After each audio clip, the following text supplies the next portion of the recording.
Welcome to Psychology. My name is Felicia Liebler. This is my 21st year at Brookfield High School, and mostly all of those years I've taught psychology and AP psychology. In addition, I've taught some history classes, global themes, and also human geography. My background is that my bachelor's and master's degree are from UConn. Psychology was something that was more of a hobby for me and something I enjoyed as a senior myself when I was in high school. I've studied abroad and traveled extensively, so I try to bring these experiences to class. My family I'll share with you in a moment, but some of my hobbies include cooking and running, which work out pretty well. That is my family. I do love cats, and I try to bring them into the class. I do have a 14-year-old here and a 12-year-old here. And the reason why I point that out is because my 14-year-old is old enough to be a student in my class right now. So I can relate to them in the same way I can relate to my own students, and I can relate to you as parents because we are all on the same page. I ask that students, the number one thing that I asked students was that they try to bring their lives and their experiences to class and everything they learn, because at that point it becomes real when they take new psychological phenomenon and apply it to something they already know. So the first day of class we did a survey, and I gave them just a little bit to get to know them, and then I actually took the survey myself, but just trying to give them a sense of what motivates me and what some of my struggles were. I say I do like to laugh. As long as everybody's safe and okay, a little humor makes a learning environment kind of warm. My philosophy on learning in group environments is just that people have a lot of common sense. They develop a sense of respect for themselves and others. They communicate often, and I've seen kids do this beautifully this year, just telling me what their personal needs are and what their needs are with instruction. That's been great. I've also noticed that with the way education's been going at Brookfield High School this year, students have been making really good decisions and acting responsibly. I don't expect them to be perfect. They can make mistakes. I just ask that they try to learn from them as they go.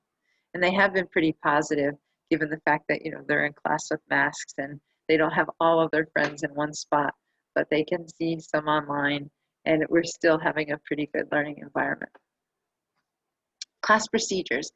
My expectation is the students at home, they log on to Zoom, and that they're with me for the entire class until I dismiss them. Everyone's working out of the Google Classroom. We don't have a textbook for this class, but I do give them materials, and there are some online materials that have audio versions to them, so a student could pick if they want to work with the audio version or the text version. I ask that they submit their work at the end of class or whenever the due date is.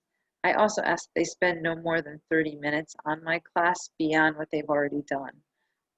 Late work usually has a penalty, but most students have been great about communicating to me if they need more time. That has not yet been an issue this year. They can speak to me and ask questions before, during, and after class. They can Google chat. They could use the Zoom chat. They can email, ask in person. Whichever way is comfortable for them, they all work for me.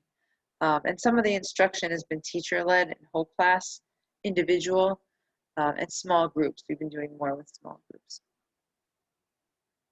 Psychology, I tell them, is the study of the mind and the behavior. And I think it helps them to get a better understanding of their world.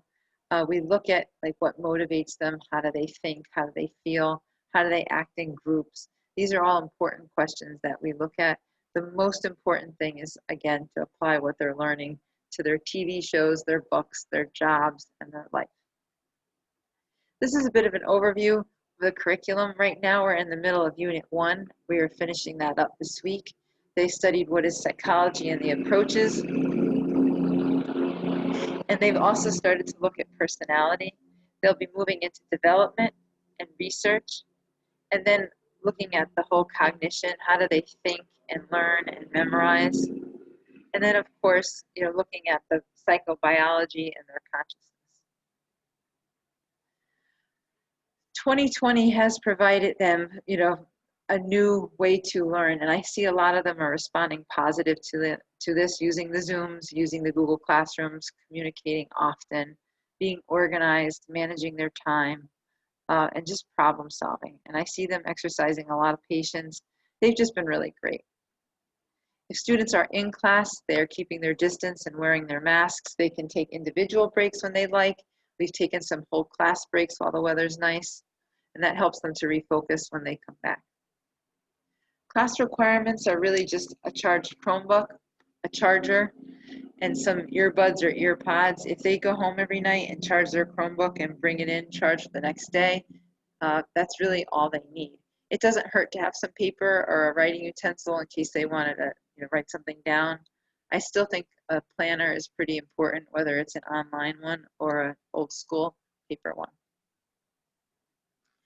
Again, my expectations for class are pretty clear and standard for the school, that they're just attending the entire time with their cameras on, muted unless they're participating or they have questions. They're using their technology responsibly, works on time. I see a lot of etiquette and great communication. I see kids prepared. When the Chromebook goes down, they have a phone and they're working with their phones. So really, what I've seen so far, if it's any indication for the rest of the course, should meet for some very successful students this year. At this point, I'd like to thank you for watching my open house Zoom video. I encourage you to reach out to me at any point. I encourage you to encourage your student to reach out to me. I promise I will be gentle with them and help them in any way I can. Thank you and have a good night.